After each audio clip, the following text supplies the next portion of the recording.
Hello दोस्तों, मेरा नाम है धीरेन्द्र सिंह। आज की वीडियो में हम इन्वेस्टमेंट मैनेजमेंट प्रोसेस के बारे में समझने वाले हैं। और ये वीडियो बहुत इंपॉर्टेंट है। आज की वीडियो को आज ढंग से समझना, जिससे आपको समझ में आएगा कि इन्वेस्टमेंट मैनेजमेंट कैसे करते हैं, यानी कि इन्वेस्टमेंट को कैसे करा जाता है, कैसे उसको पूरे मैनेज करा जाता है, कैसे उसको सेल करा जाता है। ठीक है। और भी वीडियो देखनी है तो आप प्लेलिस्ट में जा सकते हो। फंडामेंटल्स ऑफ इन्वेस्टमेंट की प्लेलिस्ट बनी हुई है, वहां पर आप और वीडियो देख सकते हो। साथ ही साथ इस वीडियो के आपको नोट्स भी मिल जाएंगे डिस्क्रिप्शन में। चलिए बिना कोई देरी के शुरू करते हैं। तो पहले इन्वेस्टमेंट प्रोसेस को समझे। तो इन्वेस्टमेंट प्रोसेस में बहुत सारे स्टेप्स होते हैं इन्वेस्टिंग करने के लिए। तो इन्वेस्टमेंट प्रोसेस मतलब बहुत सारे स्टेप्स इन्वेस्टिंग के लिए।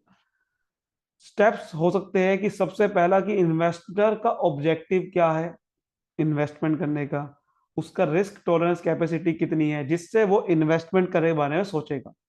तो इन्वेस्टमेंट प्रोसेस स्टार्ट होता है कि इन्वेस्टर के ऑब्जेक्टिव से और उसके रिस्क टॉलरेंस कैपेसिटी कितनी है। वहां से वो सोचता है कि मुझे अब किस शेयर्स में या किस डिवेंचर्स में पैसा लगाना है और कैसे लगाना है, और फिर उसको कैसे सेल आउट करना है। ठीक है। तो उसी को इन्वेस्टमेंट मैनेजमेंट बोलते हैं। इन्वेस्टमेंट मैनेजमेंट में मतलब सब कुछ, सारे के सारे स्टेप्स आगे, जिसके अंदर हम इन्वेस्टमेंट को खरीदने से लेकर बेचने तक जो भी परफॉर्म करते हैं वो इन्वेस्टमेंट मैनेजमेंट होता है। So it also involve the management of financial assets and other investment. ठीक है। इसमें इसमें सब कुछ आ जाता है कि फाइनेंशियल एसेट्स को मैनेजमेंट करना, पहले तो खरीदना, फिर मैनेजमेंट करना और फिर सेल करना, सब कुछ आ जाता है इसके अंदर। सो इन्वेस्टमेंट मैनेजमेंट स्ट्रेटेजी जो होती है वो शॉर्ट टर्म भी हो सकती है, लॉन्ग टर्म भी। शॉर्ट टर्म मतलब कि अभी के लिए खरीदना है, मान लो एक महीने के लिए, कैसे खरीदा जाए कैसे बेचा जाए। लॉन्ग टर्म भी हो सकती है।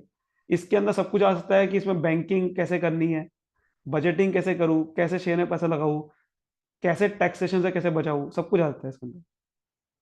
इसमें सब कुछ आ जाता है क्योंकि देखो इसकी इसकी डेफिनेशन क्या बन गई फिर। It refers to managing and trading the securities in an investment portfolio. Portfolio का मतलब हो गया कि इसमें बहुत सारे, जब मैं शेयर्स में पैसा लगाता हूँ अलग अलग, अपने पैसे को डाइवर्सिफाई कर देता हूँ। एक शेयर में पैसा नहीं लगाता, बहुत सारी कंपनी में लगा देता हूँ।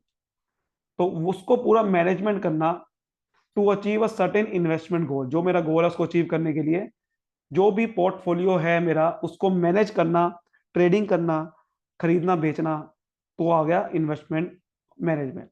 यानी कि खरीदना बेचना, उसको मैनेज करना to achieve a certain investment goal, इसको क्या बोला जाएगा, इन्वेस्टमेंट मैनेजमेंट। प्रोसेस को समझे तो सबसे पहला प्रोसेस क्या है इन्वेस्टमेंट मैनेजमेंट प्रोसेस। सबसे पहला है सेटिंग ऑफ इन्वेस्टमेंट पॉलिसी। पहले तो आपको एक पॉलिसी डिसाइड करनी पड़ेगी कि मुझे इन्वेस्टमेंट करनी कैसे है।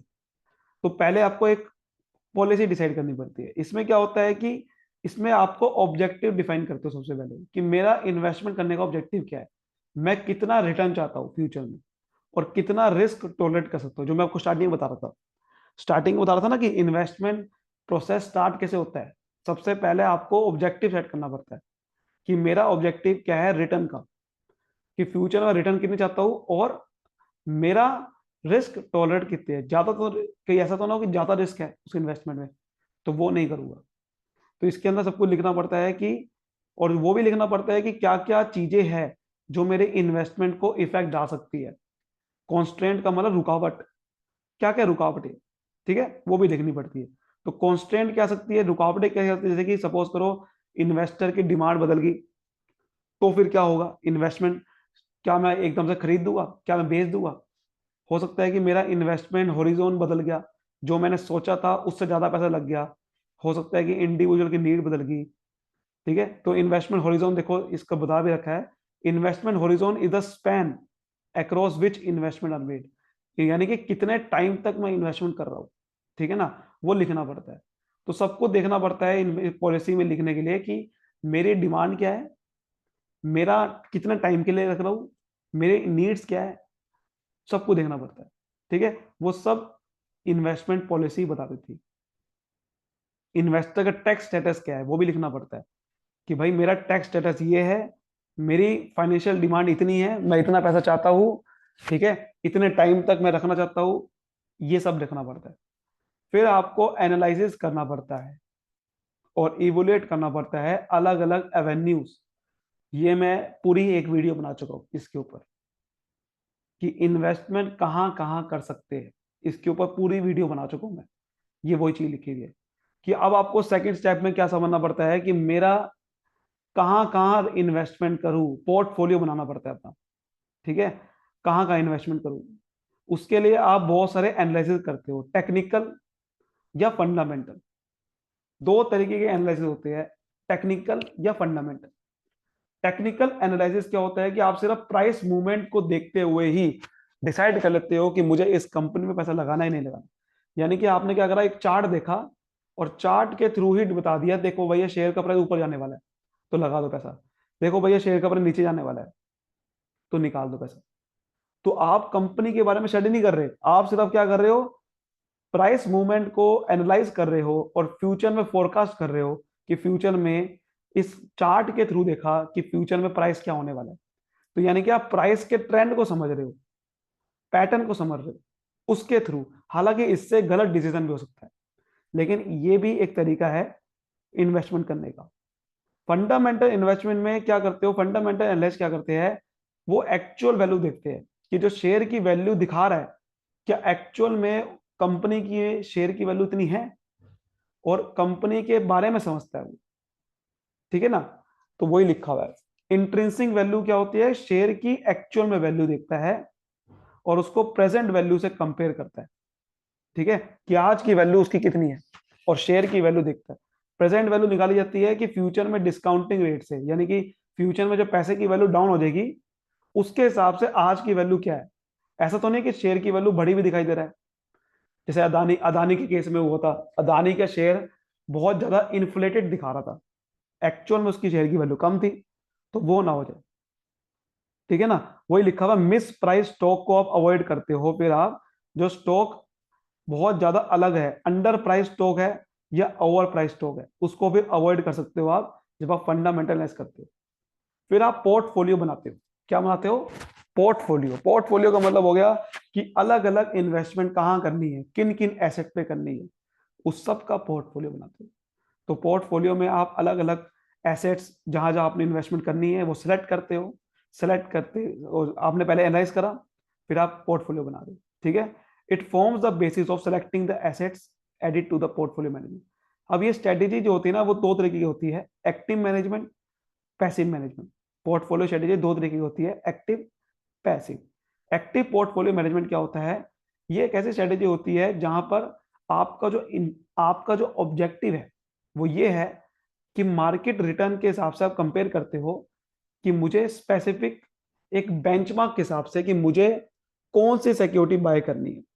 ठीक है, अंडर वैल्यू सिक्योरिटी बाय करनी है, बाय, या फिर शॉर्ट सेलिंग सिक्योरिटीज जो ओवर वैल्यू हो रखी है। मतलब समझना, देखो क्या है मतलब, ये है सिंपल सा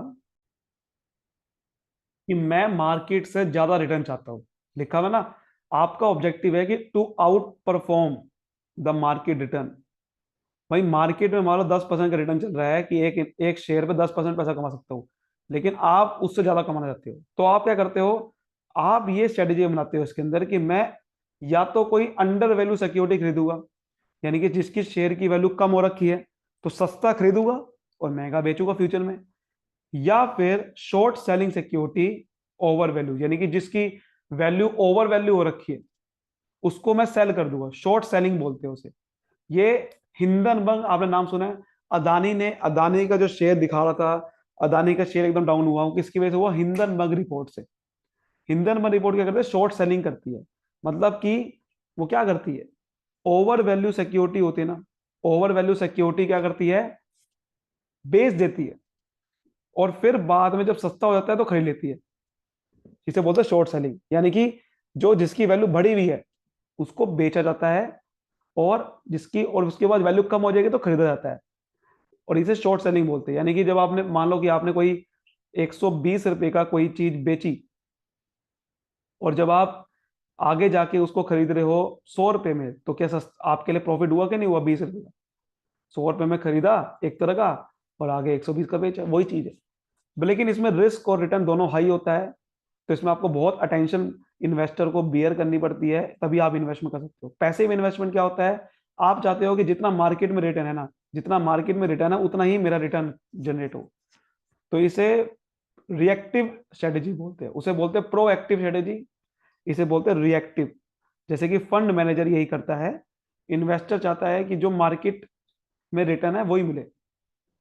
अब आपने पोर्टफोलियो बना दिया, या तो एक्टिव पोर्टफोलियो या तो पैसिव, यानी कि या तो मुझे रिटर्न ज्यादा चाहिए या उतना ही चाहिए। पोर्टफोलियो बना दिया, सेलेक्ट कर ले सारे एसेट्स। अब आप पोर्टफोलियो को रिवाइज करते हो, रिवीजन करते हो, यानी कि क्या सही चल रहा है कि नहीं चल रहा है, एग्जामिन करते हो। तो जो चीज एग्जामिन करते हो उसको, यानी कि it will eventually become inefficient and need to be examine allowed alter regularly. बार बार इसे समझना पड़ता है, चेंजेस करने पड़ते हैं पोर्टफोलियो में।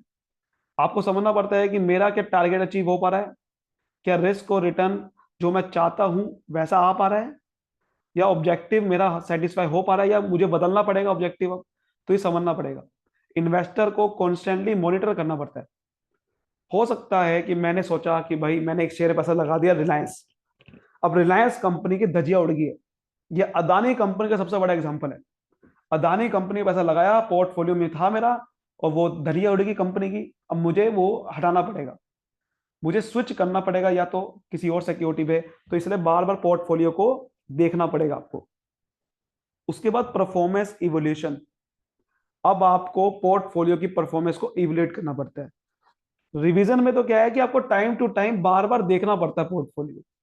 परफॉर्मेंस इवोल्यूशन क्या है कि अब मुझे देखना पड़ता है कि जो मैंने सोचा था क्या वो एक्चुअल में हो पाया है। इन्वेस्टर को पोर्टफोलियो की परफॉर्मेंस देखनी पड़ती है ओवर अ पीरियड, जैसे कि 1 साल में या 6 महीने में। इसे बोलते हैं परफॉर्मेंस इवोल्यूशन। ये तो आपको देखना पड़ेगा, रोज समझ लो। ये आपको एक पीरियड के टाइम के साथ देखना पड़ता है, जैसे कि आपका जो रिस्क रिटर्न क्राइटेरिया वो मैच मैच हो पाया नहीं हो पाया, इन्वेस्टमेंट के ऑब्जेक्टिव हो पाए नहीं हो पाए।